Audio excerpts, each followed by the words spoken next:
Hola a todos, ¿cómo están? Yo soy Matías de Cafecito con el Mati, un espacio para compartir literatura y tomar un café.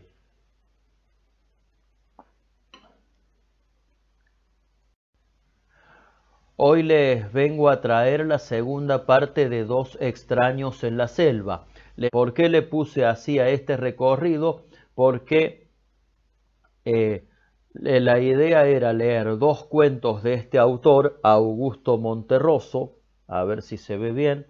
La idea era leer dos cuentos de este autor, Augusto Monterroso, donde el protagonista de cada uno de los cuentos estaba perdido en alguna selva americana y tenía que buscar la forma de sobrevivir en esa selva. Ya hice el primer video con el cuento El Eclipse, lo hice la semana pasada en el cafecito anterior y por eso, bueno, arriba de alguno de mis deditos, arriba de alguno de mis dos deditos, no me acuerdo de cuál, está el enlace a ese video. También lo voy a poner en la caja de descripciones y en la pantalla final de este video para que lo puedan ver. Bueno, en la primera entrega de este especial habíamos puesto el cuento El Eclipse de un sacerdote, Fray Bartolomé, que se pierde en la selva de Guatemala, y ahora el protagonista también se pierde en una selva. Es un extranjero perdido en una selva. En el video pasado leí el relato El Eclipse y ahora voy a leer Mr. Taylor. A diferencia del eclipse, Mr. Taylor no es un microrrelato, no es una microficción, es un cuento breve, que es un poco más largo, por eso dividí el video en dos. Así que sin más hablar, voy a pasar a la lectura del cuento.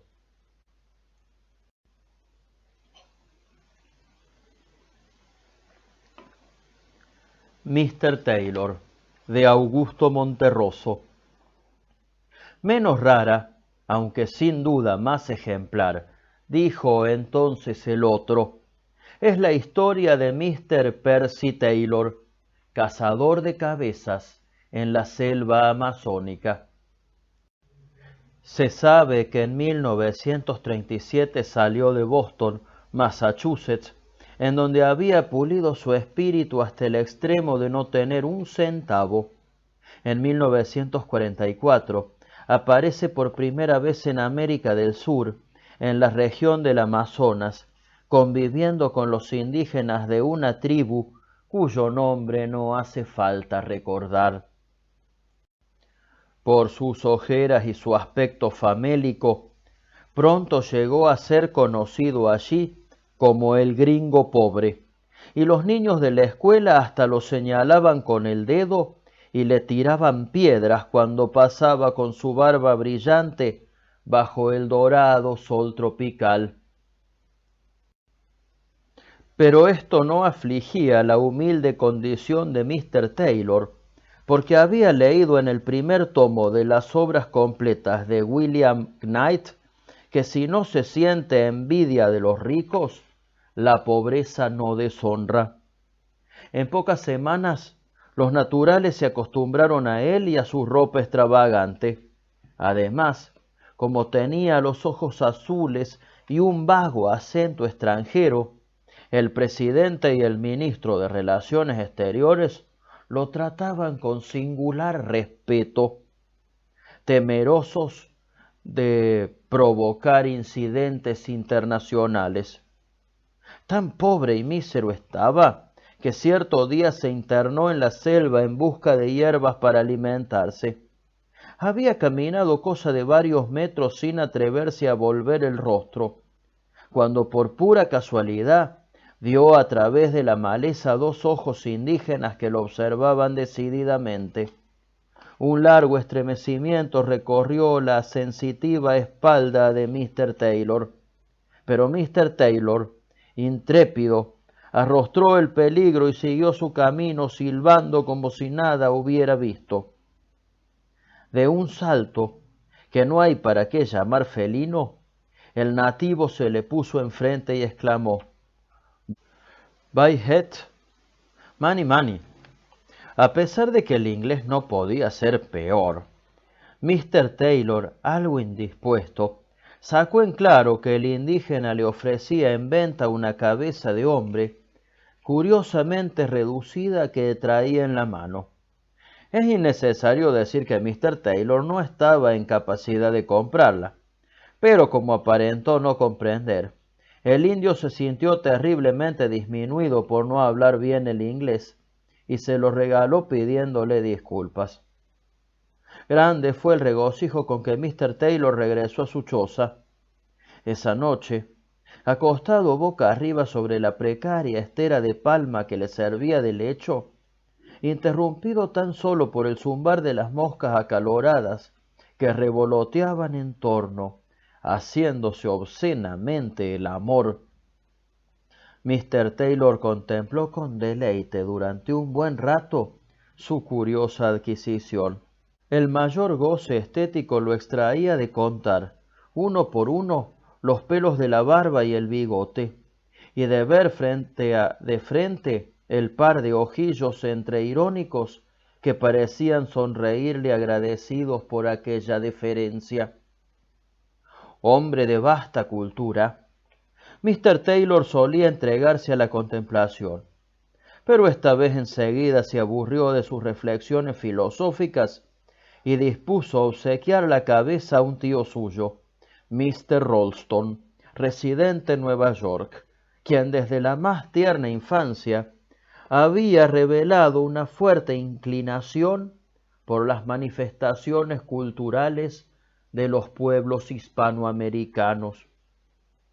Pocos días después, el tío de Mr. Taylor le pidió, previa indagación sobre el estado de su importante salud, que por favor lo complaciera con 5 más. Mr. Taylor accedió gustoso al capricho de Mr. Ralston y, no se sabe de qué modo, a vuelta de correo tenía mucho agrado en satisfacer sus deseos. Muy reconocido, Mr. Ralston le solicitó otras 10. Mr. Taylor se sintió halagadísimo de poder servirlo, pero cuando pasado un mes aquel le rogó el envío de 20, Mr. Taylor, hombre rudo y barbado pero de refinada sensibilidad artística, tuvo el presentimiento de que el hermano de su madre estaba haciendo negocio con ellas. Bueno, si lo quieren saber, así era. Con toda franqueza, Mr. Ralston se lo dio a entender en una inspirada carta cuyos términos resueltamente comerciales hicieron vibrar como nunca las cuerdas del sensible espíritu de Mr. Taylor. De inmediato, concertaron una sociedad en la que Mr. Taylor se comprometía a obtener y remitir cabezas humanas reducidas en escala industrial, en tanto que Mr. Ralston las vendería lo mejor que pudiera en su país. Los primeros días hubo algunas molestas dificultades con ciertos tipos del lugar, pero Mr. Taylor, que en Boston había logrado las mejores notas con un ensayo sobre Joseph Henrik Silliman, se reveló como político y obtuvo de las autoridades no sólo el permiso necesario para exportar, sino además una concesión exclusiva por 99 años. Escaso trabajo le costó convencer al guerrero ejecutivo y a los brujos legislativos de que aquel paso patriótico enriquecería en corto tiempo a la comunidad y de que luego estarían todos los sedientos aborígenes en posibilidad de beber, cada vez que hicieran una pausa en la recolección de cabezas, de beber un refresco bien frío cuya mágica fórmula él mismo proporcionaría. Cuando los miembros de la Cámara, después de un breve pero luminoso esfuerzo intelectual, se dieron cuenta de tales ventajas, sintieron hervir su amor a la patria y en 3 días promulgaron un decreto exigiendo al pueblo que acelerara la producción de cabezas reducidas. Contados meses más tarde, en el país de Mr. Taylor, las cabezas alcanzaron aquella popularidad que todos recordamos. Al principio eran privilegio de las familias más pudientes, pero la democracia es la democracia, y nadie lo va a negar. En cuestión de semanas pudieron adquirirlas hasta los mismos maestros de escuela. Un hogar sin su correspondiente cabeza teníase por un hogar fracasado. Pronto vinieron los coleccionistas, y con ellos las contradicciones. Poseer 17 cabezas llegó a ser considerado de mal gusto, pero era distinguido tener 11. Se vulgarizaron tanto que los verdaderos elegantes fueron perdiendo interés, y ya solo por excepción adquirían alguna, si presentaba cualquier particularidad que la salvara de lo vulgar. Una muy rara con bigotes prusianos, que perteneciera en vida a un general bastante condecorado, fue obsequiada al Instituto Danfeller, al que a su vez donó como de rayo $3,5 millones para impulsar el desenvolvimiento de aquella manifestación cultural tan excitante de los pueblos hispanoamericanos. Correspondiendo la cabeza a la compañía, y, justo es decirlo, el tronco y las extremidades a los dolientes. La legislación sobre las enfermedades ganó inmediata resonancia y fue muy comentada por el cuerpo diplomático y por las cancillerías de potencias amigas. De acuerdo con esa memorable legislación, a los enfermos graves se les concedían 24 horas para poner en orden sus papeles y morirse. Pero si en este tiempo tenían suerte y lograban contagiar a la familia, obtenían tantos plazos de 1 mes como parientes fueran contaminados. Las víctimas de enfermedades leves y los simplemente indispuestos merecían el desprecio de la patria. Y en la calle cualquiera podía escupirles el rostro. Por primera vez en la historia fue reconocida la importancia de los médicos, hubo varios candidatos al premio Nobel, la importancia de los médicos que no curaban a nadie. Fallecer se convirtió en el ejemplo del más exaltado patriotismo, no solo en el orden nacional, sino en el más glorioso, en el continental. Con el empuje que alcanzaron otras industrias subsidiarias, la de ataúdes en primer término, que floreció con la asistencia técnica de la compañía, el país entró, como se dice, en un período de gran auge económico. Este impulso fue rápidamente comprobable en una nueva veredita florida por la que paseaban, envueltas en la melancolía de las doradas tardes de otoño, las señoras de los diputados, cuyas lindas cabecitas decían que sí, que todo estaba bien, cuando algún periodista solícito desde el otro lado las saludaba sonriente sacándose el sombrero. Al margen recordaré que uno de estos periodistas, quien en cierta ocasión emitió un lluvioso estornudo que no pudo justificar, fue acusado de extremista y llevado al paredón de fusilamiento. Solo después de su abnegado fin, los académicos de la lengua reconocieron que ese periodista era una de las más grandes cabezas del país, pero una vez reducida quedó tan bien que ni siquiera se notaba la diferencia. Y Mr. Taylor para ese tiempo ya había sido designado consejero particular del presidente constitucional. Ahora, y como ejemplo de lo que puede el esfuerzo individual, contaba los miles por miles.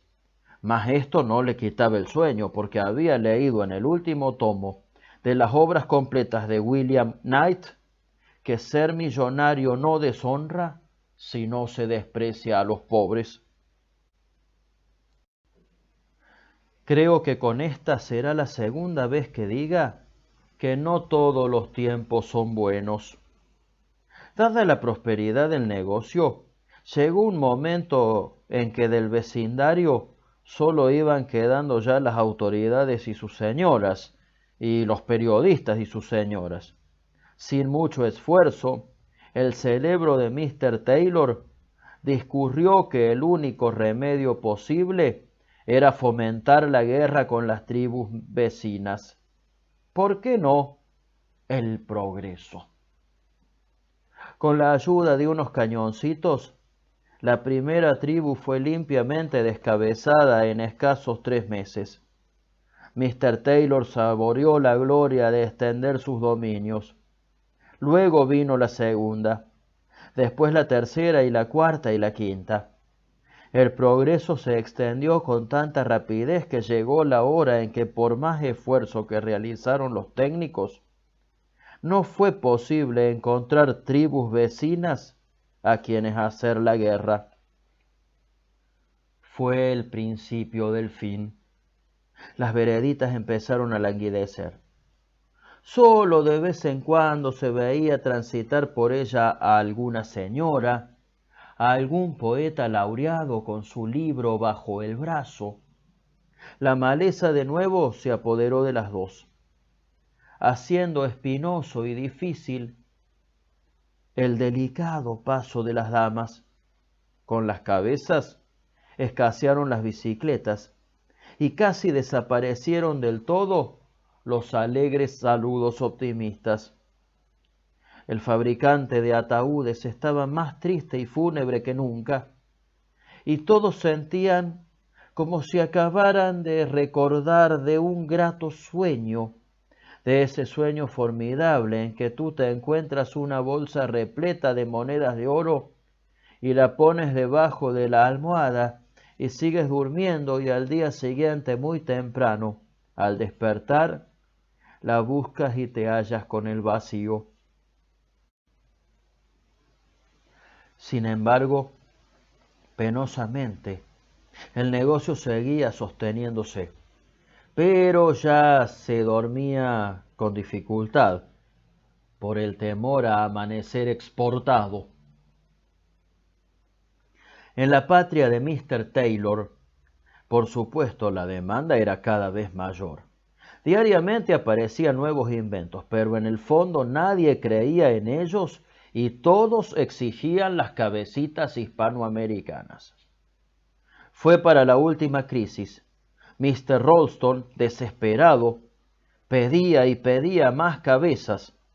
A pesar de que las acciones de la compañía sufrieron un brusco descenso, Mr. Ralston estaba convencido de que su sobrino haría algo que lo sacara de aquella situación. Los embarques, antes diarios, disminuyeron a 1 por mes, ya con cualquier cosa, con cabezas de niños, de señoras, de diputados. De repente cesaron del todo. Un viernes áspero y gris, de vuelta de la bolsa, aturdido aún por la gritería y por el lamentable espectáculo de pánico que daban sus amigos, Mr. Ralston se decidió a saltar por la ventana, en vez de usar el revólver, cuyo ruido lo hubiera llenado de terror.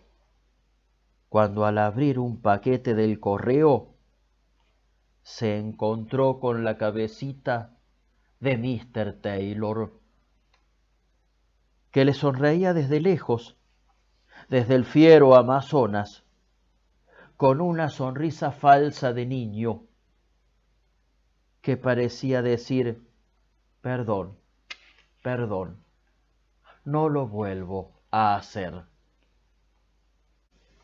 Bueno, espero que lo hayan disfrutado. Realmente, como verán, son muy interesantes los relatos.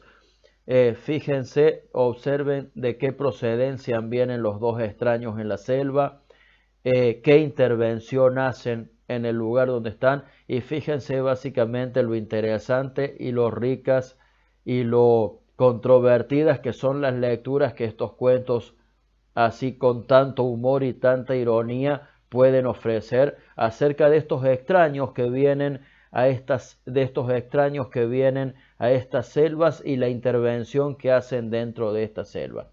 Por supuesto, les recomiendo a Monterroso porque es un excelente autor latinoamericano. Espero que recuerden que en la caja de descripción y en la pantalla final de este video dejo los enlaces a los dos videos anteriores, o sea, la primera parte de este video de ahora, y al primero de todos sobre la oveja negra y otras fábulas. Si les gusta el contenido, los invito a darle like al video, a compartirlo, a comentarlo, a suscribirse y a activar la campanita de notificaciones para no perderse nada de lo que se viene. Bueno, muchísimas, pero muchísimas gracias. Los espero la semana que viene en el próximo video de Recorriendo Lecturas en este espacio que se llama Cafecito con el Mati. Este espacio para compartir literatura y tomar café. Les mando un gran abrazo. Muchas gracias.